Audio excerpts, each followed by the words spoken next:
The E50 Ausf M is a German Tier 10 medium tank. The German army demanded that the E-series tanks had transmission positioned in the rear. However, the E50 and the E75 tanks used the Tiger II engine transmission compartment. This made the rear placement of the transmission impossible.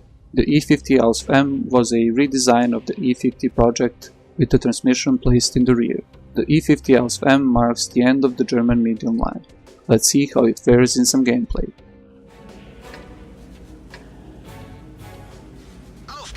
Hello guys, and welcome back to World of Tanks Ace Tanker series.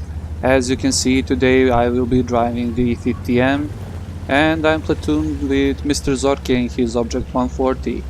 So what I want to show you in this video, we already had an E50M video where we talked about the tank and a lot of other features that you can see in the previous videos, but what I want to talk to you today is how you should play the assault game mode when you are defending on the Siegfried Line.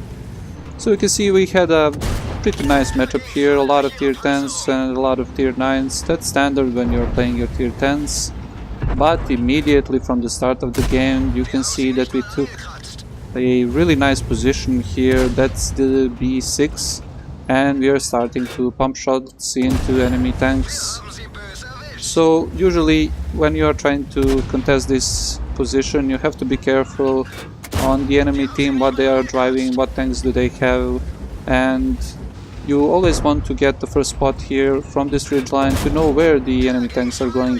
As you can see, this side is basically clear on the A and B line, and that allowed us to push this ridge and clear that tier 9 STA1. So that's the first kill for Mr. Zorke, and we are going to use this position here, which is now clear, to push from this side on the enemy tanks that are trying to cross in the middle like this E3, or that are trying to push up from the bottom side, that's the AMX 5120. So they ignored this side, and that's a mistake for them. When you are playing on the defend game mode, you usually want to take one or of these two sides and start cleaning from that position. Now the other good position is, you can see on the K line where the Object 140 and Leopard 1 are. From that position you can control the middle road on the 5 line and 6 line and put side shots on the enemy tanks that are trying to cross. You can see here we are putting shots on this AMX 5120 pretty nicely here. That patchet bounced on us. As you know, E50M has a really great armor, and when you are fighting at long ranges against this tank, you really have to aim for the weak spots, the two of them being the lower plate, or immediately, if you are able to shoot at the cupola, which is only 185mm, you should go for it. Now, I do a really nice thing here, that's tracking this big tank destroyer in place and not allowing him to turn. He fired one shot and he was all gone. Now, pushing on this side, I don't know why am I leading the charge, because I have two heavy tanks behind me, but it really doesn't matter. There is only AMX 1390 and I was able to dispatch him with two shots. Now you can see Mr. Zorke is pushing from the other side. He finds his third shot on the AMX 5100, and that's his third kill. Now I should go for this T10 that was trying to cross. Fortunately I didn't hit him. Aim time on this tank is really nice, but it didn't allow me to shoot at him this time.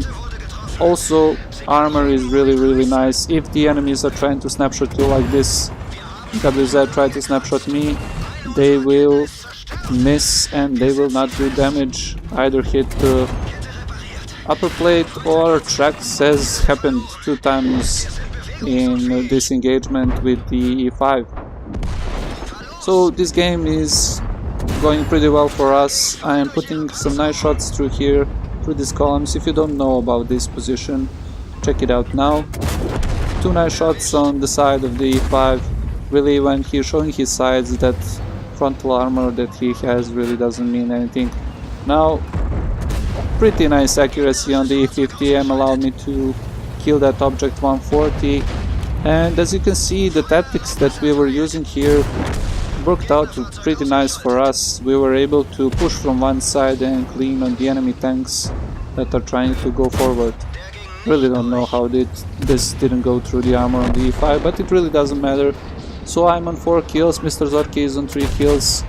Really nice gameplay by the two of us. We completely destroyed them on the other side, that STA1 on the beginning.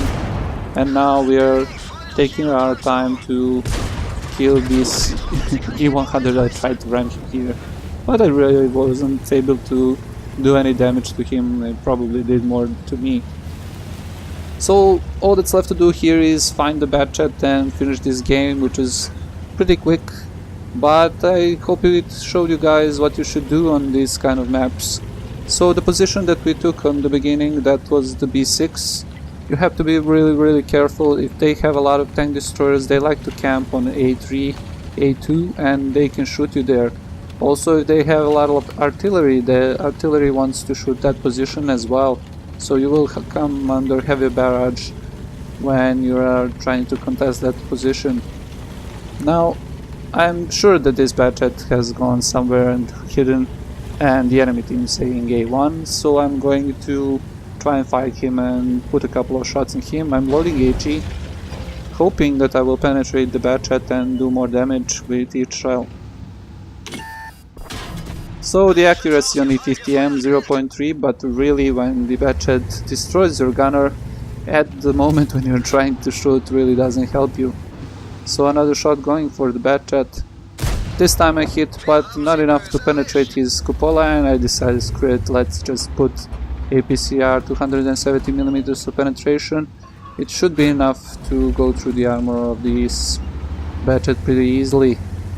So as you know, 150mm of armor and on the hull, 185mm on the turret, which is not sloped, so you are going to get penetrated in the turret quite easily. Nice tracks hit the shot here, and Mr. Zorki was able to finish him with the 5th kill. That's a GG, and let's take a look at the post-game stats.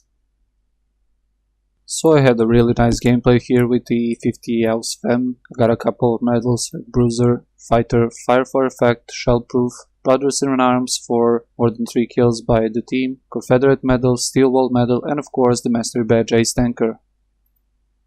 On team score sheet we can see that I did 5358 damage, 4 kills and 1230 experience. Mr. Zorki did 3700 damage and 5 kills, scoring 1000 experience.